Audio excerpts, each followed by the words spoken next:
Assalamu alaikum урматтуу көрөрмандар. Сиздер менен кайрадан Көк Бөрү каналы. Бул чыгарылышта дүйнөлүк көчмөндөр оюндарына бара турган команда тууралуу сөз кылабыз.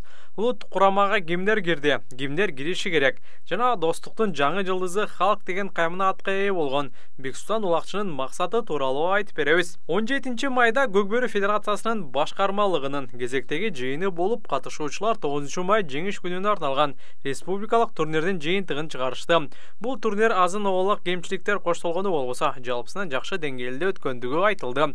Сиз бул ойго кошуласызбы? Ой пикир калтырыңыздар. Ошондой эле күн тартибинде ушул жылдын сентябрь айында Астана шаарында боло турчу 5-дүйнөлүк көчмөндөр оюндарына даярдык көрүү маселеси талкууланды.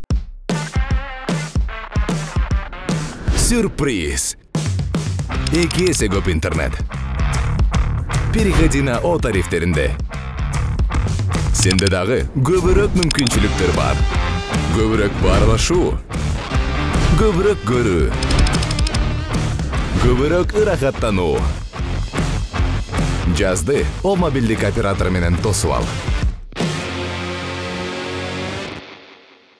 Көк Бөрү Федерациянын президенти Курманкул Зулушев Кыргызстандын атынан Көк Бөрү жана жер улак боюнча эки курама команда даярдоо керектигин, алар ынтымак жана достук командалардын басымдуу оюнчуларынан кураларын билдирди. Бул боюнча катышуучулар өз пикирлерин билдирген соң кыска мөөнөттө курама команданын оюнчулары коомчулукка жарыяланышы белгиленди. Алгачкы тандалган курам улам өзгөрүп жаткандыктан азырынча толук курам белгисиз. Алдын ала маалымат боюнча Көк Бөрү боюнча курама ынтымак командасынын 8 оюнчусу кирери айтылууда. Ал эми жер улак боюнча командага Достук менен Сары Өзөн улакчылары басымдуулук кылары айтылууда. Сиздердин оюңуздарча, кайсыл улакчылар Көк Бөрүгө, кимдер Көк Парга кошулушу керек? Ой пикир калтырыңыздар. Көк Бөрүгө келгенине жарым жыл гана болгонда карабастан, улуттук курамага талапкер болгон Достук оюнчусу Бексултан Абдикалил уулу буларга токтолду. Көк Бөрү дүйнөсүнө бир 10 жаштан эле мына Көк Бөрүгө эмес, Аламан Улак өзүбүз жакта негизи Аламан Улак аралашып жүргөнбүз, анан Көк Бөрүгө 1 жыл болду. Былтыр 31 августта биринчи жолу лигага чапкан. Быйыл Шыйга келип чабып атам.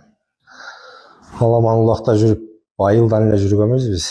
Айылдан жүрүп анан өзүм бир акам бар эле, Туратбек Төлөгөнов деген.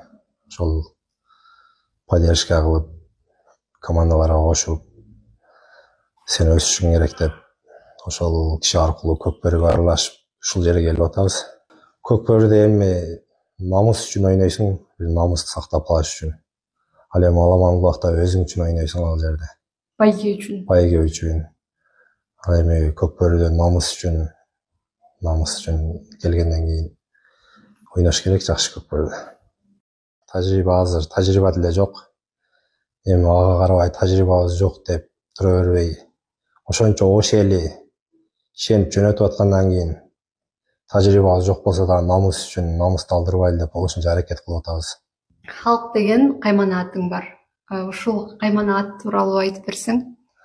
Бул кайманаат былтыр ошо Оштон Асылбек деген акебиз бар, Көк Бөрү спорт.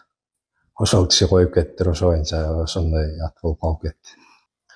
Көк Бөрүдө максаттар эми ар бир көк бөрүчү эле Көк Бөрүгө келгенде ушу элимин, жеримин намысын коргоюн деп, ушу сборныйга кошулайын деп аракет кылышат. Биз дагы буюрса ушу сборныйга кошулайын деп аракет кылып жүрөбүз. Кудай буюрса сборныйга кошулуп калсак, Кыргызстандын намысын коргогонго аракет кылабыз болушунча.